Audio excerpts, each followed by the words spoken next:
igitangazo kuwa gatandatu ufite ubukwe citonderwa kandi uzi kutanterereye ntuze wiriguraza n'amazuru ikindi naco kandi naho wa waranterereye bivuze ko uzosidukana niyo nkuje guhagira iwanje none se boss kubera kutakoresheje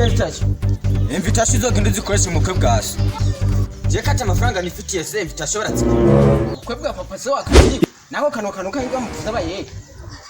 no kirinzira wa muwamba we sha boss wagura ndabona kweri winyari utunyare ndaki sha boss wakazi ikiweho abantu bari baje kuraba ntakuzanana interera. Oh my god. Bari banga bari gusa umwe niwe yampaye ngo ndupfumba futa ndatubwo bwari bucogire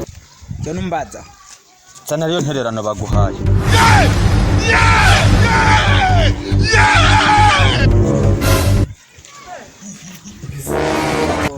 cyo mbona ushaka ho yingabi kira bose bakirikata ntabakotsi bayatsi cyane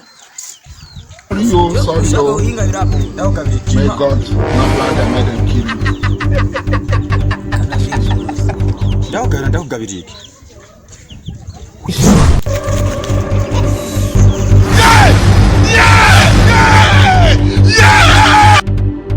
ni boss cyao kantu boss cyao ukagunira ara bukangabiri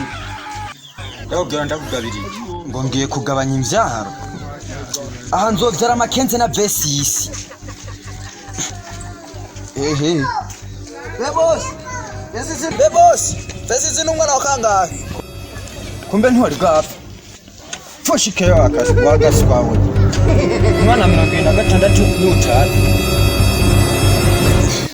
ihene kazi yo kumpenera nawe wambaye imayo mbona igisere gicundegeta ntamwe yagiye ihene kazi yo kumpenera narira yisubiza nawe wambaye imayo mbona igisere gicundegeta okay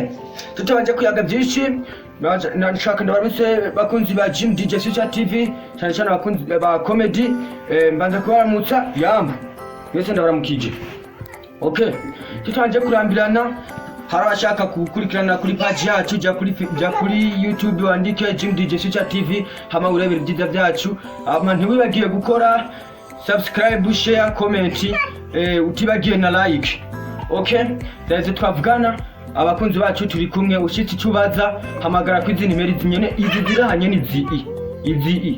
hose uguma wishugwa okay